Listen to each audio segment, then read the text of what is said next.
Namaku Ucil, biasanya kerap dipanggil Ucil sih. Gitu. Aku lahirnya di Pekalongan, Lampung Timur, cuman tinggal dan besar di kota Metro. Aku lahir tahun 1999, lulus SMK sih, gitu. Kalau untuk nama dulu ya, nama Torsi Ringan itu dulu 2 bulan yang lalu.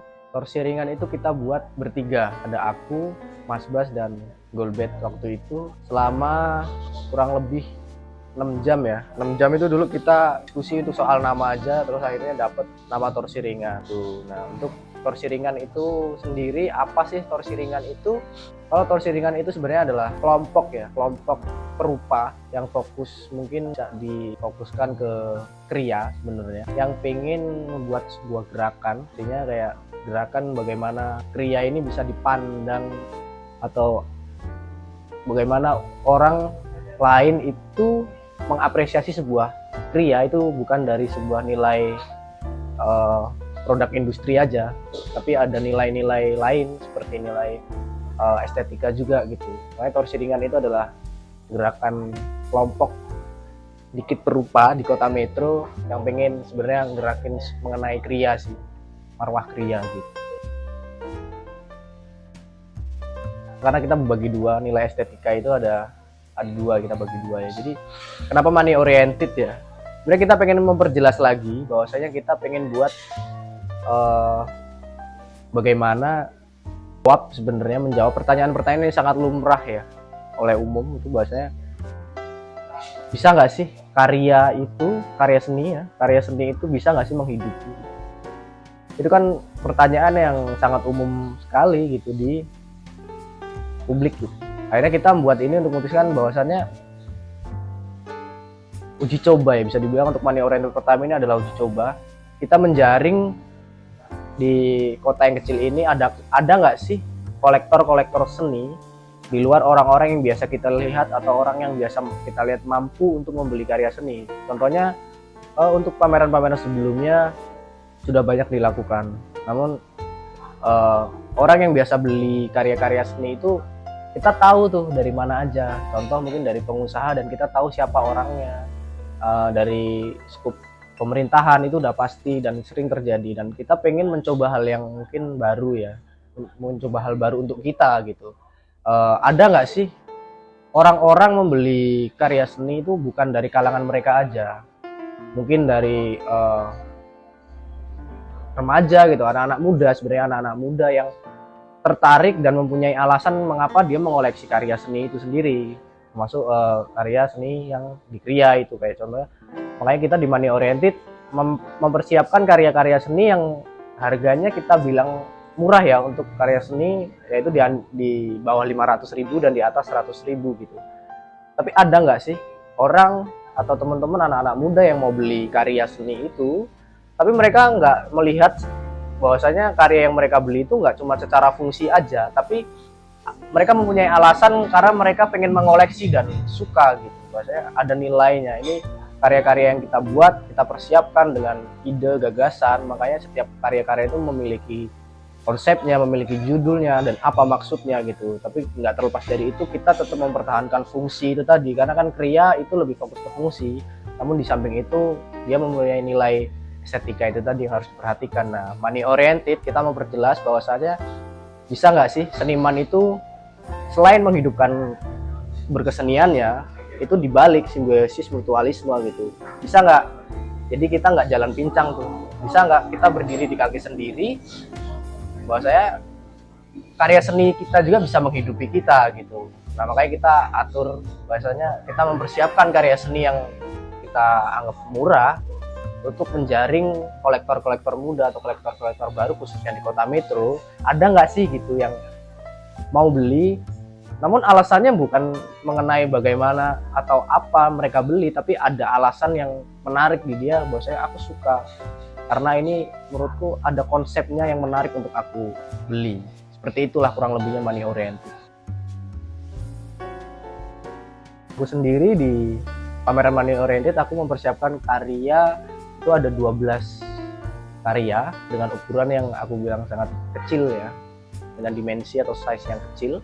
aku mengusung konsep belenggu sosial budaya, yang aku kasih judul sebenarnya belenggu. Nah, aku mengusung konsep sebenarnya itu soal visual dari belenggu sosial budaya, bahwasanya fleksibilitas manusia itu di dunia sebenarnya terbatasi oleh belenggu sosial budaya yang kita ciptakan sendiri gitu. Contohnya kayak kita sebagai warga Indonesia ini kan, kita makan itu kan menggunakan wadah yang kita sebut piring tuh gitu. Tapi kalau kita menilai esensi dari sebuah piring, kenyataannya kan piring itu hanya sebuah wadah yang bisa kita gunakan untuk yang lain gitu, contoh untuk abu rokok, nah gitu. Dan karena sosial budaya itu, akhirnya kita terbelenggu sendiri gitu, karena kita yang buat juga. Padahal kalau kita menggunakan piring ini untuk contoh wadah jarum, wadah uang, menurutku no problem gitu. Cuman akhirnya orang-orang secara tidak sadar menyetujui gitu. Setuju atau tidak setuju, mereka akhirnya nggak sadar juga, biasanya mereka telah setuju gitu loh sejak lahir, bahwasannya kalau kamu mau makan, khususnya orang Indonesia ini kan piring gitu. Beda lagi di Eropa sana mungkin palet ya namanya sih. Nah itu kan begitu gitu. Mungkin di Arab juga pun beda gitu. Bahkan untuk suku-suku pun di Indonesia itu udah beda. Itu kan kita buat sendiri sebenarnya. Cuma kalau kita gunakan piring untuk menyiram tanaman, untuk wadah-wadah, itu kan menurutku no problem. Cuman kita terbatasi oleh belenggu yang kita buat sendiri. Dan gitu beberapa karya-karyaku, aku mengangkat soal isu itu sebenarnya. Kenapa aku menggunakan bentuk-bentuk asbak yang ada ring yang mengikat mereka sebenarnya gitu. Begitu kurang lebih. Menuangkan keresahanku sebenarnya soal kriya itu kan hanya soal media dan eksekusi. Memvisualkan keresahanku itu melalui apa aja, contoh aku melukis, aku bikin lagu, aku menggambar atau segala macam, karena itu adalah bentuk ekspresiku sendiri sih. Biasanya apa yang perlu aku ekspresikan gitu. Jadi lukis dan kriya dan musik itu adalah sebuah media ekspresiku sebenarnya gitu. Soal itu kayaknya hampir semua media atau eksekusi menurutku nyaman sih, karena aku memilih mereka itu tidak terbatas. Artinya aku kayak resah terhadap ini dan aku pengen ini digambar. Mungkin ada beberapa contoh kayak aku menggambarkan soal pelecehan seksual yang diterima banyak wanita dan khususnya itu santriwati gitu loh. Itu kan menjadi lucu. Contohnya aku lebih tertarik itu aku ketuangkan ke dalam lukisan gitu. Karena aku suka gitu. Juga aku nggak apa ya? Menurutku karena aku bukan penulis kitab atau bukan nabi. Jadi aku menuangkan keresahanku, terserah apa mauku gitu. Jadi ya beginilah aku, kalau aku pengen ini ya ini menjadi sebuah hobi dan menuangkan perasaan. Jadi media aku tak terbatas dan nggak ada yang difavoritkan, menurutku semua menarik. Ada lukisan mengenai kehidupanku di tahun 2017 hingga 2018. Aku punya banyak bukan nggak banyak sih, ada beberapa lukisan yang itu lebih suka aku nikmati sendiri daripada untuk aku daftarkan atau aku masukkan ke ruang pamer gitu. Ada, cuman beberapa untuk karya-karya yang sudah masuk ke ruang pamer yang menurutku aku suka dan untuk menjualnya juga kurang berminat untuk menjualnya. Ada beberapa, contohnya kayak Badak ini adalah karya berjudul Belenggu Terancam, bahwasanya itu soal ngangkat isu soal kepunahan badak, dan itu karya yang pertama kali bawa aku pameran untuk di luar Lampung.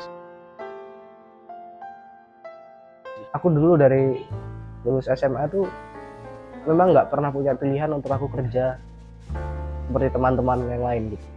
Mungkin dari teman-teman sekelasku tuh pada sibuk setelah mereka lulus pengen kuliah mungkin di IPDN atau mungkin jadi polisi atau jadi aparatur sipil negara. Aku dari SMA udah punya tato gitu ya. Aku udah tertarik dengan hal-hal seperti ini gitu. Aku nggak pernah terpikir untuk gue lulus harus jadi polisi, gue lulus harus jadi pejabat negara. Enggak, aku nggak pernah terpikir. Artinya ya jalani saja yang apa yang gue mau sih. Artinya kayak gue bisa ini dan apapun yang gue dapet sampai saat ini menurut gue adalah bonus ya. Tapi bagaimana aku bebas berekspresi dan menyenangkan diriku dan mungkin bisa berdampak untuk orang lain lah, meskipun I don't know, gitu sih.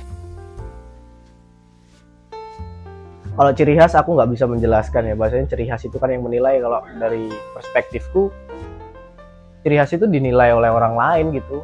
Gue mau buat karya sebanyak apapun, sebenarnya aku berusaha menampilkan ciri khasku sendiri sebagai Ucil yang melukis, Ucil yang bikin patung, atau Ucil yang bikin instalasi apapun gitu.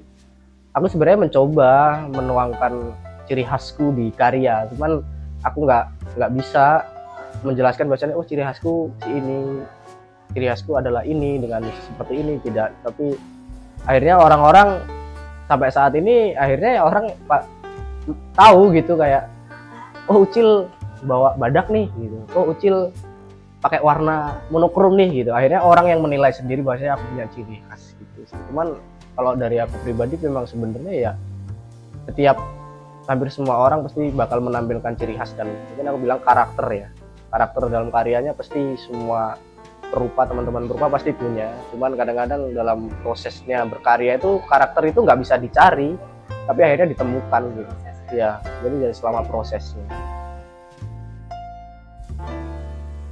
ada sih. Kalau untuk planning berkarya untuk orang, bukan melarang, tapi don't ask my plan sih sebenarnya. Tapi aku pengennya ke depan lebih realistis. Untuk berkarya tetap, cuman mungkin kedepannya dengan umur yang mungkin nambah tua, aku bakal lebih menjalani hidup yang lebih realistis, tapi tidak meninggalkan sisi berkesenian gitu. Lah lebih ke money oriented, tapi mungkin melalui jalur yang agak berbeda lah dari yang sebelum aku lakukan. Pesan-pesan sebenarnya kalau pesan nggak ada sih, cuman dari aku lebih ke sebenarnya jalani ya, menjalani suatu apapun itu jangan merasa terbatas ya artinya. Jadi kayak jalani aja, jangan terbatas karena problem yang menurutmu itu berat. Tidak ada problem yang berat, semua jalani saja, dan jangan tertuntut bahwasanya kamu akan berdampak atau apapun, tapi jalani saja gitu. Karena kata ibuku, kamu tidak akan pernah sempurna di mata orang lain. Nah, kamu jalani saja. Sesempurna apapun kamu lakukan, orang lain tidak akan menilainya sempurna.